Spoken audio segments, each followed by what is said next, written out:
আপনারা জানেন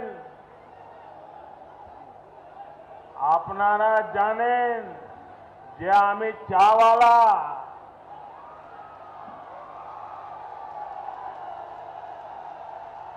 গোটা উত্তরবঙ্গ আমায় অনেক অনেক স্নেহ और आशीर्वाद दिएছেন। पूरे उत्तर बंगाल में देश भर की 35% चाय का उत्पादन होता है, लेकिन चाय बागान की तस्वीर देखने में आंखों को जितनी मनमोहक और सुकून देने वाली लगती है, हालात उतने अच्छे नहीं हैं। मौजूदा परिस्थितियों में अच्छी चाय का उत्पादन चाय बागान से जुड़े लोगों के लिए चुनौती बन गया है। कंपटीशन मार्केट है, अच्छी चाय के अच्छे दाम है, खराब चाय का कोई वैल्यू नहीं है। तो मार्केट में हमको अगर स्टे करना है तो हमको क्वालिटी चाय बनाना पड़ेगा। क्वालिटी चाय बनाने के लिए हमको क्वालिटी प्लकिंग करना पड़ेगा। क्वालिटी प्लकिंग के लिए हमको सफिशिएंट मैंडेज चाहिए, वर्कर्स। तो नाउअडेज क्या हुआ, वर्कर का शॉर्टेज चल रहा है। कई चुनौतियां हैं जिन्हें पार करना है।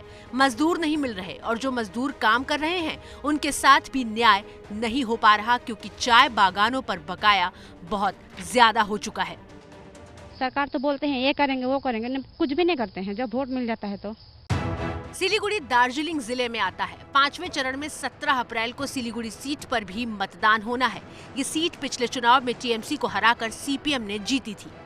सिलीगुड़ी कभी देश की सबसे साफ जगह हुआ करती थी, लेकिन पिछले कुछ सालों में सिलीगुड़ी ट्रैफिक और प्रदूषण जैसी समस्याओं से जूझ रहा है। पूरे साल पीने के पानी का संकट रहता है। सबसे बुरे हालात चाय बागान मजदूरों के हैं। एबीपी न्यूज संवाददाता मनोज्ञा लोईवाल ने चाय बागान के मजदूरों से बात की तो उन्होंने यही शिकायत की कि वोट के लिए वादे तो बहुत होते हैं, लेकिन पूरा एक भी नहीं होता। खत्म तो नहीं होती है, कुछ मिलता है कुछ नहीं मिलता है, ऐसा होता है। चुनाव के पहले तो बहुत कुछ बोलते हैं, मतलब ये दे कर देंगे वो कर देंगे, लेकिन बहुत कोई करते हैं बहुत कोई नहीं भी करते हैं, ऐसा होता है। उत्तर बंगाल में अधिकतर चाय बागानों में काम करने वाले कर्मचारियों को इंतजार है उन वादे और दावों के पूरे होने का जो हर बार राजनीतिक दल करके चले जाते हैं।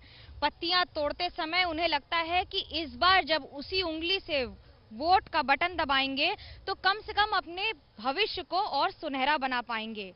लेकिन सुनहरे तो सिर्फ ख्वाब होते हैं जो ये लोग देखते हैं और इंतजार करते हैं कि शायद ये दल जो सत्ता में है और रहेगा या आएगा या जाएगा, कुछ बेहतर कम से कम इनके लिए सोचेगा।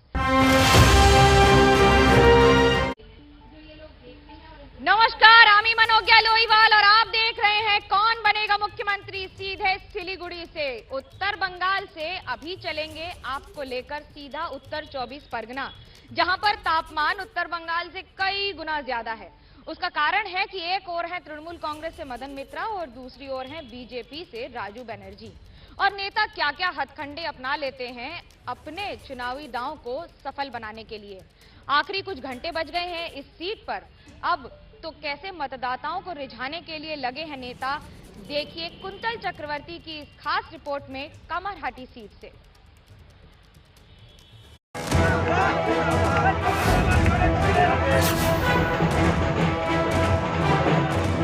ट्रक पर सवार मिथुन चक्रवर्ती के साथ गलियों में घूम घूम कर वोट मांग रहे ये बीजेपी के उम्मीदवार राजू बनर्जी हैं। गर्मी कह रही है कि बस हम ही हम हैं और एक एक वोट के लिए हर पार्टी का हर बीतते घंटे के साथ जंग लड़ रहा है। उम्मीदवारों के लिए सबसे बड़ी चुनौती बढ़ते तापमान के बीच खुद को फिट रखना है। एबीपी न्यूज संवाददाता कुंतल चक्रवर्ती उत्तर 24 परगना के कामारहाटी से बीजेपी उम्मीदवार राजू बनर्जी का चुनावी कैंपेन कवर कर रहे थे। इसी बीच उनके लंच का समय हुआ तो थाली में सिर्फ दाल चावल परोसा गया ताकि हल्का खाना प्रचार में मदद कर सके। खेल तो खत्म हो गया क्योंकि दीदी भी बोल नहीं पा रही है। तो देखिए खेल समाप्त हो गया नंदीग्राम में और हम लोग 200 गोल डालेंगे, 200 गोल। कामारहाटी में भी गोल मारेंगे। मतलब जनता के साथ जैसा खेला है, अभी जनता इसको नकार दे रही है। कामारहाटी सीट पर मुकाबला कड़ा है क्योंकि इस सीट पर 2019 के लोकसभा चुनाव में टीएमसी ने यहां 19,000 वोटों की लीड ली थी और इस बार ममता ने इस सीट पर जीत दर्ज करने के लिए हैवीवेट उम्मीदवार मदन मित्रा को उतारा है। मदन मित्रा दावा कर रहे हैं कि टीएमसी सिर्फ इस सीट को नहीं बल्कि पश्चिम बंगाल की सत्ता पर भी काबिज होगी। क्योंकि 2016 में सीपीएम कांग्रेस बीजेपी ने बताया था ये मदन मित्रा को कभी नहीं मिलेगा, वो चला गया, वो मर गया, झूठा इल्जाम लगाया। मैंने लास्ट ईयर क्या था, टीम था, जर्सी था, खाली कैप्टन नहीं था। इस बार कैप्टन है, टीम है, जर्सी है और ऊपर से कैप्टन भी मौजूद है। मदन मित्रा से बातचीत शुरू हुई तो वो दोपहर का खाना खा रहे थे। उनकी थाली में छोटी मछली और सलाद मौजूद था, लेकिन मदन मित्रा ने बताया कि चुनाव के बीच खाने की ये थाली उन्हें 24 घंटे बाद नसीब हुई। 48 घंटा काम करने के बाद कुछ खाना मिल रहा है। कल भी नहीं मिला, सुबह भी नहीं मिला, खाली चाय कॉफी। तो आज जरा छोटा मछली था और ये बस सलाद। अभी तो हो गया ना, खेला तो खत्म हो गया। खेला हो गया है या फिर खेला बाकी है, ये कहा नहीं जा सकता, क्योंकि अभी तो सिर्फ 4 चरण के चुनाव हुए हैं। 4 चरण के चुनाव बाकी हैं, यानी आधा इलेक्शन। नतीजे 2 मई को आएंगे और सबसे तेज नतीजे के लिए आप देखिए एबीपी न्यूज।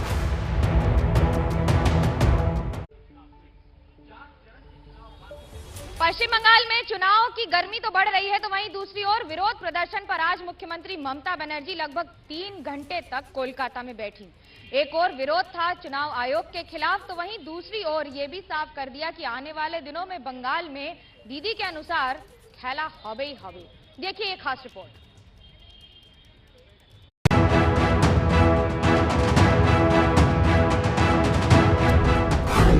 मुंह पर काली पट्टी, गले में काला गमछा, व्हील चेयर पर ममता बनर्जी कभी मास्क हटाकर हाथ में किसी चीज को देखती है तो थोड़ी देर बाद हाथ में ब्रश लिया और पेंटिंग बनानी शुरू कर दी।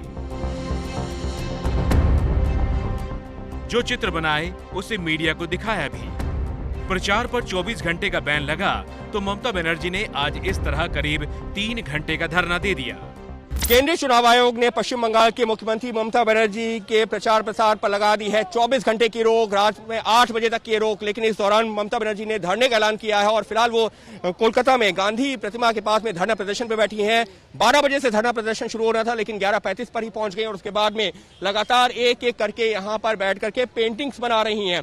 पिछले करीबन 1.25 घंटे के दौरान ममता बनर्जी 5 से 6 पेंटिंग्स बना चुकी हैं और अलग अलग पेंटिंग्स बना करके संदेश देने की कोशिश है। देखिए ममता बनर्जी के पास में काफी सारे मार्कर्स, पेन्स और ड्रॉ पेंसिल्स हैं। कोलकाता में गांधी मूर्ति के पास ममता ने यह धरना इसलिए दिया क्योंकि उनके विवादित बयानों को लेकर चुनाव आयोग ने 24 घंटे का बैन उनके प्रचार पर लगाया है। दरअसल ममता ने मुस्लिम मतदाताओं को एकजुट होने की सलाह दी थी, जिसकी बीजेपी ने चुनाव आयोग से शिकायत की थी।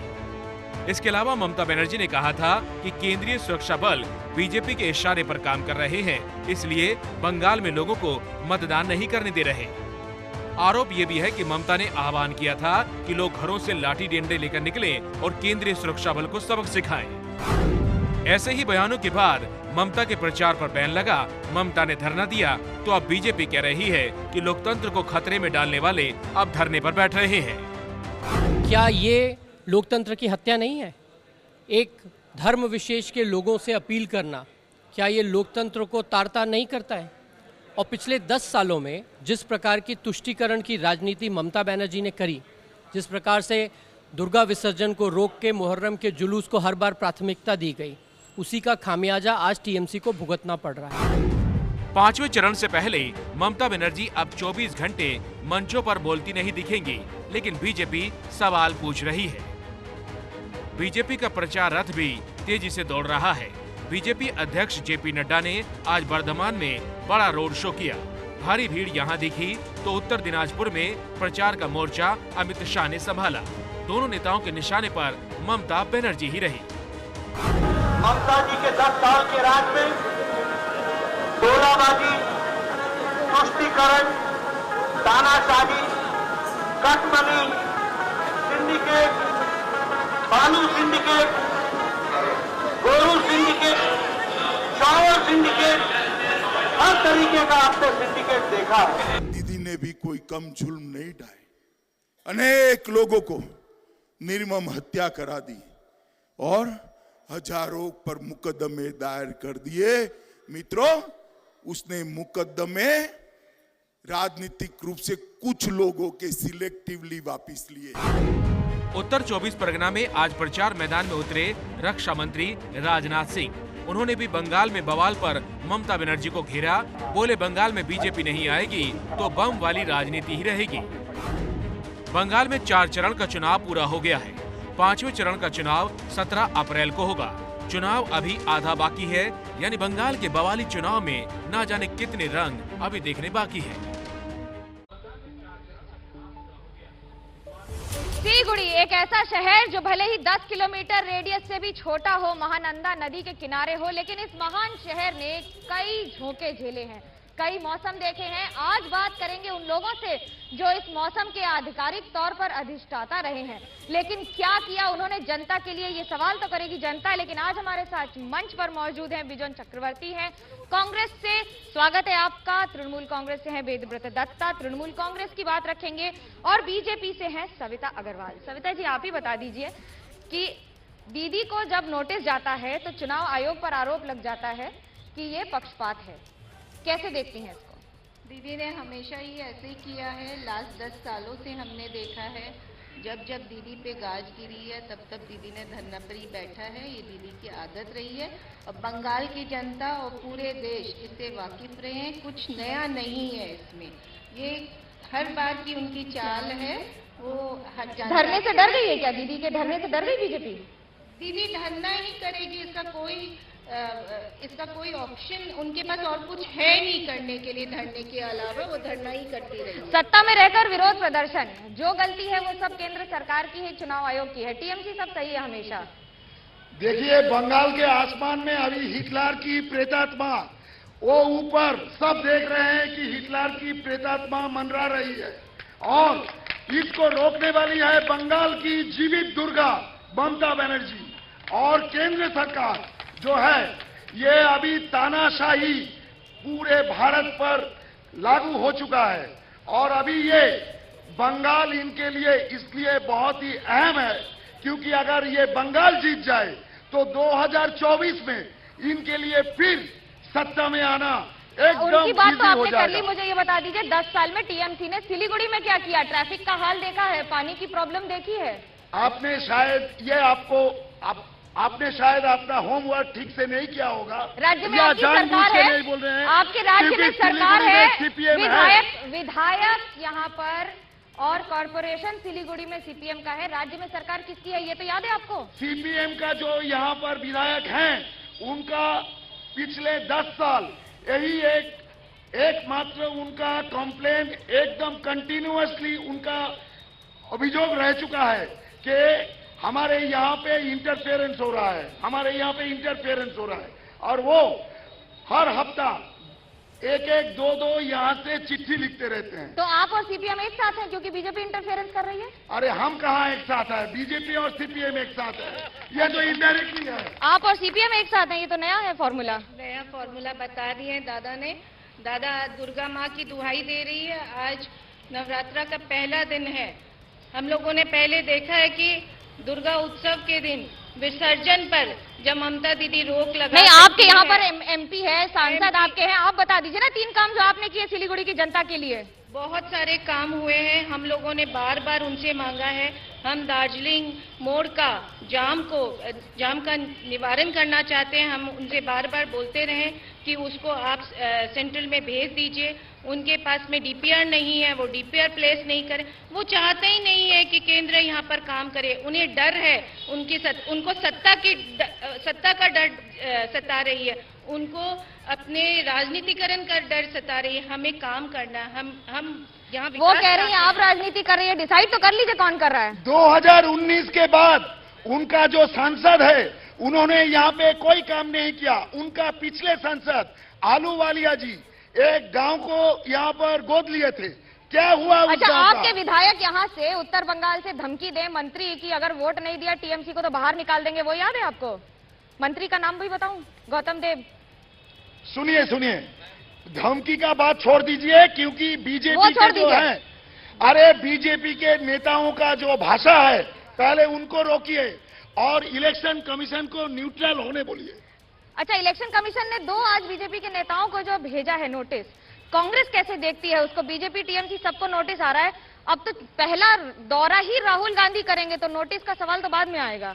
देखिए, ये बंगाल में जो चल रहा है, हमारे मित्रों जो तृणमूल कांग्रेस से है और बीजेपी से है, इन दोनों ही जो है बंगाल का उन्नति के लिए कभी इनका ना कोई विचार था, ना कोई सोच है, ना कोई दिशा है। हम देख रहे हैं कि इस चुनावी क्षेत्रों पे जिस तरीका से हिंसा बढ़ रहा है और आपस में इन दोनों जो भाषणबाजी में लगे हुए हैं, इसमें तो लगते हैं कि ये बंगाल में एक जंगल राज कायम करना चाहते हैं और ये जंगल राज कायम करने के लिए ही वो आपस में ये जो देख रहा है, कल हमने देखा है, मैं किसका बात बोलूं, भारत का स्वराष्ट्र मंत्री निर्वाचन कमीशन से लेकर सब कोई निर्वाचनी क्षेत्रों में हर उम्मीदवार का इधर में अभी प्रचार में एक उनका मौका होना चाहिए। मुद्दा ही नहीं है तो खाली चलते हैं सीधा सवालों के घेरे में नेताओं को लेने के लिए। क्या है सवाल? कांग्रेस और सीपीएम से मेरा सवाल है, केरल में कुश्ती और बंगाल में दोस्ती, इसको हम लोग कैसे ले? हम लोग क्या बेवकूफ है? सवाल, लाइन पर खड़े होकर वो जीरो बैलेंस में अकाउंट खुला था, बहुत तकलीफ हुआ, 15 लाख अभी तक नहीं मिला, कब तक मिलेगा? बीजेपी से सवाल है आपका? बीजेपी से सवाल सर। हाँ, बीजेपी से मेरा सवाल है, लास्ट 15 ईयर्स 3 टर्म हो गया, यहाँ का एमपी बीजेपी का एमपी है, एक जसवंत सिंह हो गया, अलुवालिया हो गया, बिरादरी हो गया, क्या डेवलपमेंट किया यहाँ? कुछ भी नहीं हुआ। सवाल, मेरा सवाल यही है कि टीएमसी के जो पदाधिकारी आए हैं, सांसद को काम करने के लिए कहां ऑब्जेक्शन होती है, थोड़ी सी हमारे आम जनता को जवाब देकर के जाए कि एनओसी अगर विधायक नहीं देगा तो सांसद काम कर पाएगा क्या, या काउंसलर एनओसी वार्ड में नहीं देगा तो उस वार्ड में काम हो पाएगा क्या? आप ही बता दीजिए। अब साहब को ये मालूम नहीं है कि केंद्र का पैसा अभी पीएम टू डीएम आता है, यहाँ पे स्टेट गवर्नमेंट का ऑब्जेक्शन का कोई बात नहीं है और भारतीय जनता पार्टी के जितने लीडर्स हैं वो आने वाले कल की बात करते हैं, सबका दिखाते हैं, आज का कोई बात नहीं करते। सीपीएम से पूछ लेते हैं, दिल्ली और केरल और बंगाल क्या अंतर है, ये तो बता दीजिए जनता को। सबसे बड़ी बात है कि यह नीति की लड़ाई है। बंगाल और केरल में तो अंतर है ही, जो बंगाल स्टेट में हम लोग कांग्रेस के साथ में अलायंस किए हैं, लेकिन केरल में हम कांग्रेस के विरोध में हम खड़े हैं। लेकिन हम लोग जो पूरे देश की जो राजनीतिक परिस्थिति है, खासकर बीजेपी के कारण हम लोग मजबूर नहीं, हम लोग नीति के विरोध में, बीजेपी के नीति के विरोध में कांग्रेस के साथ में अलायंस। आपके खिलाफ हैं, आखिरी जवाब जल्दी से। बीजेपी के अगर खिलाफ है तो कुछ कहने को नहीं है। पूरा विश्व हमारे जो केंद्र के नेतृत्व हैं, मोदी जी को अपना रहा है। मोदी जी ने जो कोविड के टाइम पे करके दिखाया है, पूरा विश्व देख रहा है, पूरा देश देख रहा है। और जहाँ पे भी जो भी समस्या रही है उसको मिटाने के लिए make in India, startup Netaji से तो आपके 3 बार यहाँ सांसद रहे हैं। उत्तर बंगाल के लिए क्या किया दिल्ली की सरकार ने बंगाल में, ये भी बता दीजिए। दिल्ली की सरकार बहुत कुछ करना चाहती है। 3 बातें बता दीजिए। चाहती नहीं, 15 साल हो गए। यहाँ के राज्य, यहाँ की ममता बनर्जी उस सुविधा 15 साल लग गए आपको। उस सुविधा को अपनाना ही नहीं चाहती। वो इतना एडी है, इतना उनको ईगो प्रॉब्लम है, उन्होंने कभी भी सामंजस्य नहीं बनाया केंद्र सरकार से। जो भी सुविधा देना चाहिए, कोविड के टाइम पर भी जो अस्पताल खुलने के बाद से जो सुविधा लेने के बाद से, उसमें भी ममता बनर्जी ने कोई भी केंद्र के साथ सहयोग नहीं दिखाया। और सहमत है आप इस बात से? आखिरी जवाब। एकदम नहीं, क्योंकि टीएमसी या ममता बनर्जी काम करती हैं। उनका 64 स्कीम बंगाल के लोगों के लिए जो है वो सबके सामने है। और मैंने पहले कहा कि बीजेपी फ्यूचर का बात करता है, कुछ करता नहीं, कुछ करेगा नहीं। लेकिन जनता इस बार वोट देगी और हमारी भी अपील है कि आप मास्क पहने और वोट जरूर करें। और इस बार आज के इस पेशकश में फिलहाल इतना ही। कल जुड़ेंगे जलपाईगुड़ी से और आपको बताएंगे क्या है उत्तर बंगाल के बाकी इलाकों का हाल। फिलहाल मेरी टीम सुजीत सामल और सूरज पांडे को दीजिए इजाजत। देखते रहिए एबीपी न्यूज, आपको रखे आगे।